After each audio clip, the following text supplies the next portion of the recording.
Une lecture de Denis Ferdinand, qui est ce qu'on appelle vulgairement une pièce rapportée de la famille Parent, puisqu'il a épousé Noémie Parent. Ils ont une charmante petite fille qui a bientôt 10 ans, Albertine.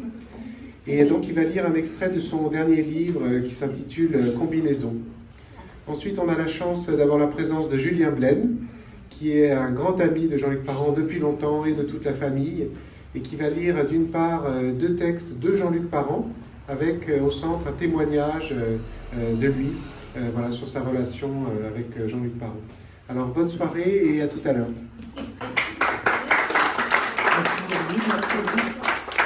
Répondant au vœu qui se formulait hier d'écrire, de parvenir à écrire une phrase sur sa phrase.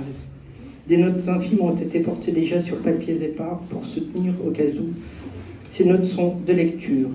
Ouvert ce soir Rimbaud ailé, contenant des pages manuscrites en facsimilé pour aperçu de son écriture graphiquement s'entend. Des zones sont entourées au stylo, d'autres numérotées, là tel ajout, tel autre, voire encore des colonnes, des barres obliques, ensemble donnant idée de la pensée se faisant pour un présent différé de la lecture. Toujours la graphie distincte et claire, même s'il y a rature dans le manuscrit. Elle rend possible le rêve de s'introduire dans sa phrase, afin d'éprouver ce qui y fulgure, cette perception inouïe, emportant très loin et très haut celui qui lit, les ailes déjà dans le titre. Telle serait l'expérience, comme si la phrase donc n'était pas à même la page, ou alors depuis elle au-delà, avoir noté, phrase en apesanteur lisant, en apesanteur partout dans l'air de la chambre où a lieu la lecture, envahissant l'espace et entraînant le souffle. Il faut se lever, ce souffle qui sombre, ne jamais faire défaut. Couvert ce soir, le vin des yeux se tient à proximité, vin magique. Il intensifie la vision, intensité qu'il y aura et nombreuse dans la nuit longue, d'imparfait. Avec le P apostrophe, peut-être pas une pièce rapportée, mais une pièce ajoutée. Merci Marie, merci la famille, parents, merci Kiki, merci les enfants, merci les petits-enfants. Moi qui suis arrière-grand-père. Alors je ne sais pas si je commence par une petite perf à moi, très rapide, oui, qui est tout à fait prête pour Marisol qui aimait bien beaucoup Monsieur Jean-Luc. Comme ça après je me repose en lisant des textes plus faciles. Ça va te plaire. C'est deux mots.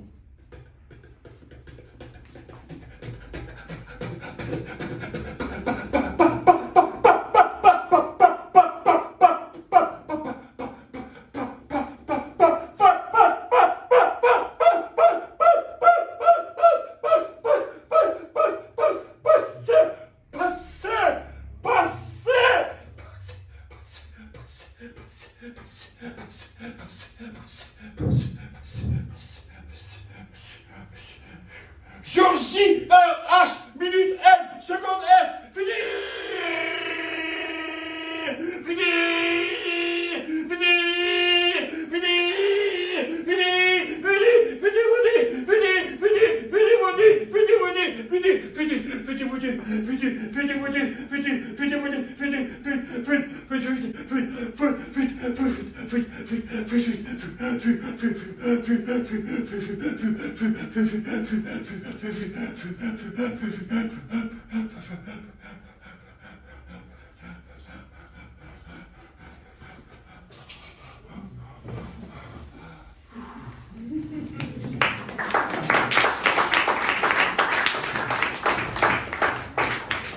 C'est mon petit texte en hommage à Jean-Luc.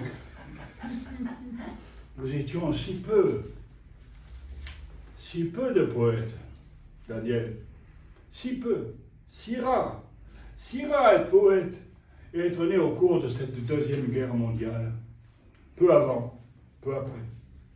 Selon les périodes, les territoires, les convictions, les amours, ainsi je fus, où je suis ami avec Jacqueline, Gilles, Marie, Jean-François, Dominique, Jacques, Daniel, Emmanuel, Claude, Jean-Pierre, Alain, Jean-Pierre, André, Christian, Liliane et Jean-Luc.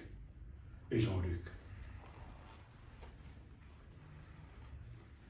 Nous nous reconnaissons. Il y a comme une solidarité de naissance, non pas du lieu de naissance, mais de la date de naissance. Il y a chez nous un désir de sortir de la normalité, de dire, d'écrire et de faire autrement. Chez Jean-Luc, c'est tellement évident.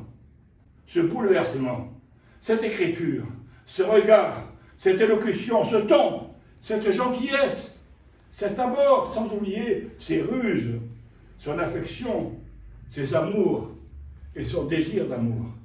Il était là, chez moi, il y a encore quelques secondes, pour échanger nos livres, bâtir des futurs, parler de nos amis, de nos enfants, de nos projets. Heureux, heureux sous nos chapeaux et nos couvre-chefs. Il y a autour d'un demi-siècle, ce fut la première fois. Nous sommes rencontrés à un festival auquel nous participions tous les deux.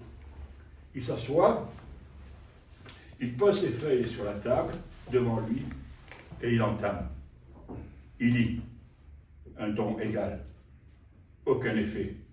Que sa lecture, pour qu'on comprenne bien les mots qu'on sache sont dits, le corps et tout ce qu'il comporte, est dans le texte, surtout les yeux.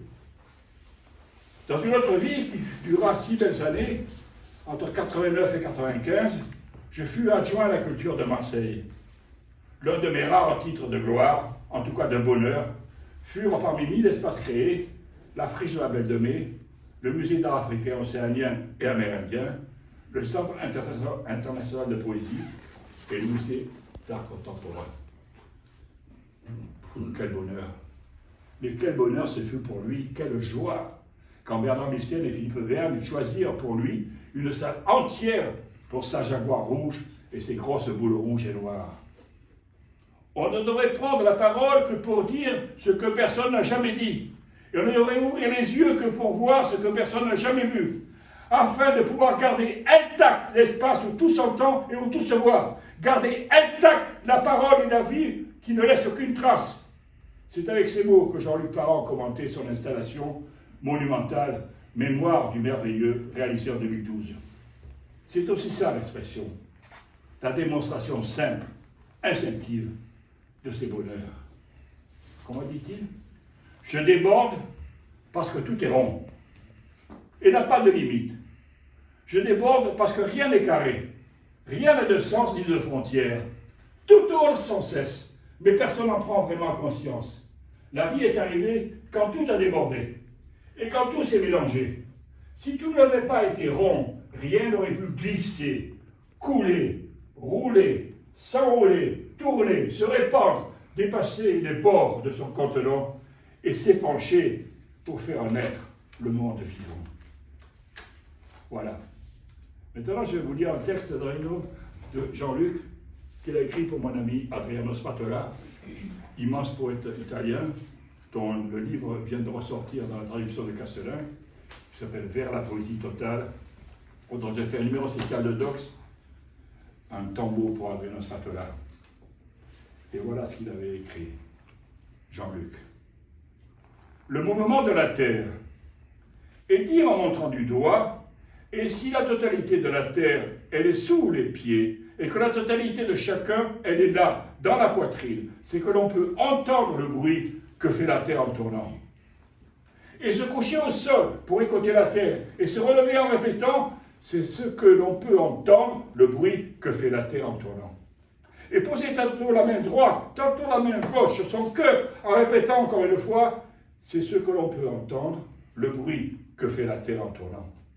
Et laisser toujours une main sur son cœur, puis compter en soi-même son battement, 1, 2, 1, 2, et dire pour en finir, c'est ce que l'on entend, que le bruit des tours qui tournent pour nous-mêmes, notre propre temps, le bruit des tours qui produiront notre propre mort. C'est drôle, hein, les rencontres. C'est Jean-Luc qui parlait d'Adriano Spatola. Puis je finis par un inédit que j'aime beaucoup, et que je me permets de vous lire. C'est un inédit de Jean-Luc Parent, bien sûr. Si je suis un soleil pour les autres, c'est parce que je suis une nuit pour moi-même. Le soleil brille et diffuse sa lumière sur le monde, comme les yeux brillent et diffusent leur lumière sur le visage depuis lequel ils s'ouvrent. Nous ne voyons rien dans le ciel, que le bleu qui recouvre les étoiles. Nous ne voyons rien sur les visages, que le regard qui recouvre leurs pensées. Aucune étoile n'apparaît dans le ciel sous le soleil. Aucune pensée n'apparaît sur le visage que je vois. Il n'y a pas dans le jour ces espaces infinis que l'on voit dans le ciel la nuit. Il n'y a pas dans ces têtes que je vois, cette profondeur sans fin que je vois, dans ma propre tête que je ne vois pas. Le soleil ne nous montre rien que son feu qui nous brûle. Sa lumière est trop forte. Elle recouvre tout et ne laisse rien paraître au dehors du dedans. Quand le dedans est immense, la lumière est d'autant plus éblouissante au dehors. Le soleil nous éblouit dans le ciel comme si nous ne pouvions pas le regarder plus d'un instant. Il nous éblouit parce qu'il nous cache l'univers sans fin. Si les yeux sur le visage sont si lumineux que nous ne voyons plus qu'eux, c'est parce qu'ils ne nous montrent pas ce qu'ils voient de l'autre côté d'eux. La lumière nous cache l'infini. Nous ne voyons plus le ciel sans fin ni la pensée que contient chacun. Si notre propre tête est dans l'obscurité pour nous-mêmes, c'est pour que nous puissions penser sans fin. Car avec cette nuit qui nous recouvre, nous voyons si loin, et ne peut que nous pourrions atteindre les mondes les plus lointains. Le soleil est là pour nous rendre voyants, ici, sur la terre, et aveugles ailleurs, au-delà. Car il ne peut pas tout éclairer. Il éclaire seulement le monde qu'il voit, le monde qui chauffe et brûle. Il y a tant de soleil dans le ciel, tant de monde dans l'univers, que l'on ne peut pas être visible sous un seul soleil. Si le soleil éclairait d'autres mondes, sa chaleur n'aurait pas été assez forte pour créer la vie. Ou si le soleil pouvait éclairer d'autres mondes, sa chaleur serait si forte que nous n'aurions pas pu exister. C'est quand le soleil a disparu dans le ciel, la nuit, que nous voyons ce qu'il ne pouvait pas éclairer sans qu'il fût si gros que tout aurait brûlé. Si nous ne voyons pas notre tête, nous ne voyons pas non plus la pensée que contiennent les autres têtes que l'on voit. Serait-ce la preuve qu'il y aurait d'autres soleils trop lointains qui pourraient nous les éclairer? Est-ce parce qu'il y a d'autres soleils que nous ne voyons pas tout? D'autres soleils infiniment lointains qui éclaireraient pour nous-mêmes notre propre tête et la pensée des autres têtes que nous ne voyons pas? Comme si notre tête que nous ne voyons pas existait dans le même espace où existe la pensée que nous ne voyons pas, non plus dans toutes les autres têtes que nous voyons. Comme si l'image de notre tête, que nous ne connaissons pas sous le soleil, emplissait la pensée des autres têtes que nous voyons, des autres têtes dont nous ne connaissons pas, non plus sous le soleil, la pensée. Nous ne voyons pas notre visage, ni la pensée du visage que l'on voit. Comme si nous étions très près de notre visage, et à la fois très loin de la pensée du visage que l'on voit, aussi près de notre visage que nous sommes loin de la pensée. L'image de notre visage rejoindrait-elle leur pensée et la détiendrait-il? Si nous sommes aveugles de notre visage, autant que de la pensée des autres visages, c'est parce que si nous ne pouvons voir leur visage, comme un soleil qui serait apparu dans le ciel pour nous cacher le ciel sans fin, nous ne pouvons pas voir nous-mêmes notre propre visage, comme un soleil qui aurait disparu dans le ciel pour que dans sa nuit, il puisse nous montrer le ciel sans fin. Si nous ne voyons pas notre visage, comme nous ne voyons pas ce que d'autres visages que l'on voit pensent, c'est parce que nous voyons déjà leur visage, et que nous voyons déjà ce que pense notre visage, et que voir un côté, c'est déjà ne plus voir l'autre côté. Nous sommes dans un endroit de l'infini où le côté qui apparaît fait disparaître l'autre côté. Si je ne vois pas mon visage, c'est parce que je vois déjà ce qu'il pense. Le voir, ce serait le voir pensant ou le voir le rendrait-il sans penser? Heureusement que nous voyons le visage des autres. Sinon, que nous resterait-il à voir d'eux, ne voyant déjà pas leur pensée? Notre visage et ce que les autres visages pensent sont au même endroit dans l'espace sans fin, très loin derrière le soleil, de l'autre côté où il brille aussi et où il éclaire tout ce que nous ne voyons pas. Nous sommes d'un seul côté. Du côté où le soleil éclaire tout ce que nous voyons. Si la terre ne tournait pas autour du soleil, si le soleil pouvait à la fois éclairer les deux côtés de la terre, il n'y aurait pas de nuit et pas de jour. Et nous verrions notre dos et notre face, notre visage et nos yeux. Mais nous tournons. La lumière vient et repart. L'obscurité s'en va et revient.